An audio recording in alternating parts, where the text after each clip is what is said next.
There is a battle happening inside you right now. You can feel it if you stop moving for just a moment. It's the pull between what you want to do and what you actually do, between the person you see in your mind and the one staring back from the mirror, between the voice that whispers you're capable of more and the voice that reminds you of every time you fell short. Nietzsche didn't write about this war as metaphor. He wrote about it as the central fact of human existence. The war between your drives, your instincts, your need for comfort, and your hunger for meaning. And most people, he believed, lose this war without ever knowing they were fighting it. We live in layers.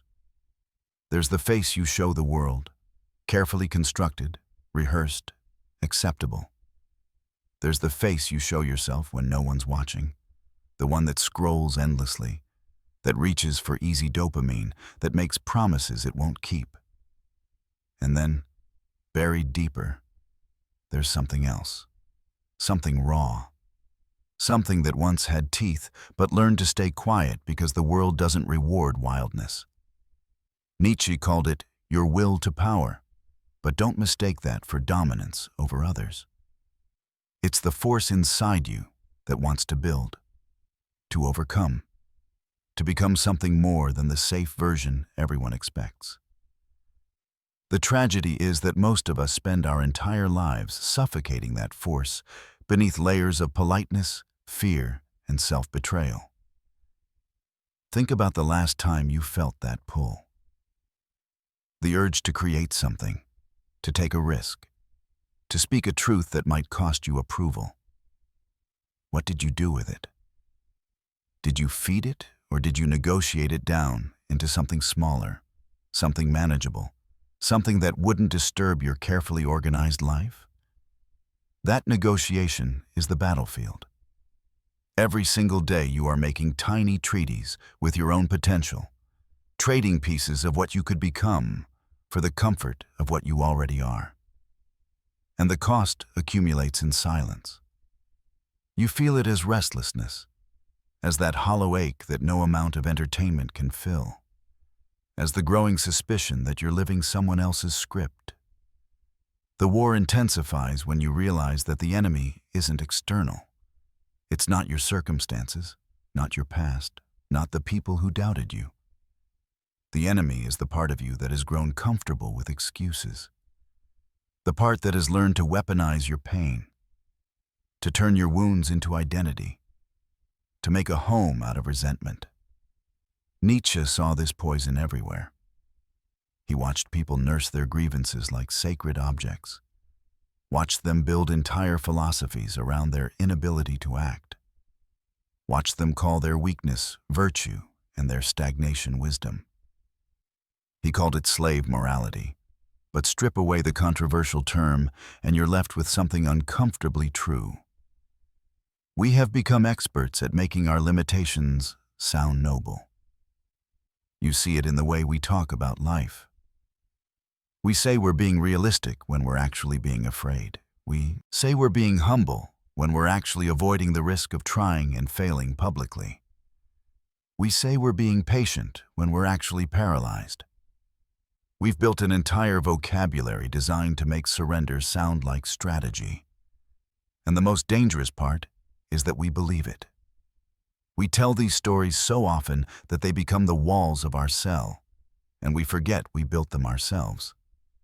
The war demands that you look at those walls, not with gentle acceptance, but with the cold clarity of someone who realizes they've been sleeping in a prison of their own design. Nietzsche wasn't interested in comfort. He was interested in what you're made of when everything comfortable is stripped away, when the excuses run dry, when the audience disappears, when you're left alone with the question that terrifies most people. If I stopped lying to myself, what would I have to change? Everything. That's the answer. Everything. Your routines would have to change because you'd realize how many of them are designed to keep you numb rather than sharp. Your relationships would have to change because you'd see how many of them are held together by mutual avoidance rather than genuine respect. Your goals would have to change because you'd recognize how many of them were borrowed from people who never questioned what they wanted in the first place. This is why most people never ask the question. The war is easier to lose than to fight, because fighting it means dismantling the comfortable lies you've built your life around. But here's the paradox that Nietzsche understood better than almost anyone. The very thing that terrifies you is the only thing that will set you free. The discomfort of becoming is the price of living. Not existing, not surviving, but actually living with the kind of intensity that makes every hour feel earned. Most people choose a slow death of routines and distractions over the violent rebirth of self-overcoming. They choose the prison they know over the wilderness they don't. And then they wonder why life feels so small, why their days blur together, why they can't remember the last time they felt truly alive. The competing drives inside you don't disappear when you ignore them. They fester. Your ambition turns to bitterness. Your sensitivity turns to cynicism. Your hunger for connection turns to manipulation. You become a battlefield of suppressed forces, each one fighting for expression in twisted, unconscious ways. The anger you won't acknowledge leaks out in passive comments. The power you won't claim gets projected onto resentment of those who do. The creativity you won't pursue turns into obsessive consumption of other people's work. Nietzsche saw this as the great sickness of modern humanity. We've become strangers to our own strength, and that estrangement is killing us from the inside. To fight this war consciously means to stop pretending you're above it. Stop pretending you don't want power over your own life. Stop pretending. Stop. You don't crave meaning, significance, impact. Stop pretending that your small, safe existence is somehow morally superior to the messy, uncertain path of growth. It's not. It's just easier to defend. Nietzsche would tell you that the highest morality isn't in being harmless. It's in being dangerous but disciplined, powerful but directed, intense but purposeful. A blade that stays sheathed by choice, not by fear. This is where the psychology cuts deepest. You are not one unified self. You are a parliament of competing voices, each with its own agenda. There's the voice of your past trauma, still protecting you from dangers that no longer exist. There's the voice of your social conditioning, still seeking approval from people whose opinions don't matter. There's the voice of your animal drives, still hunting for quick rewards. And somewhere in that noise, there's the voice of who you could become. Quieter than the others, but sharper, clearer, more honest. The war is about which voice gets the deciding vote. Most people let the loudest voice win, which is usually the most afraid. They make decisions based on avoiding discomfort rather than pursuing growth. They optimize for ease rather than excellence. They choose the path that requires the least explanation, the least courage, the least self-confrontation. And every time they make that choice, they lose a small piece of themselves.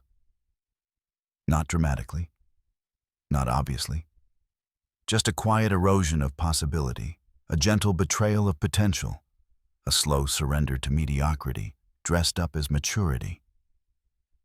Nietzsche believed that true strength was the ability to impose order on your own chaos. Not to eliminate the chaos, that's impossible and undesirable, but to direct it. To take your rage and turn it into discipline.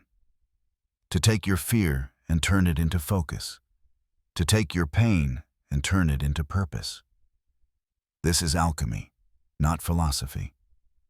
It requires you to get your hands dirty with your own psychology, to stop being a spectator of your life and become the author of it.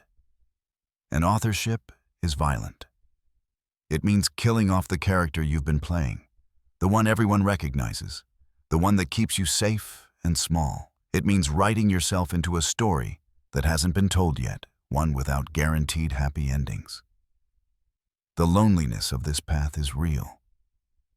When you stop participating in the collective illusions, when you stop nodding along to comfortable lies, when you start building something true instead of something popular, people will notice. They will sense the change.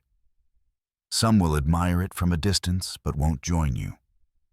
Others will resent it because your transformation is a mirror, showing them their own stagnation. You will have conversations where you can feel the gap widening, where what excites you bores them, where what concerns them feels trivial to you. This isn't superiority. It's divergence. You're on a different path now, one that requires different fuel.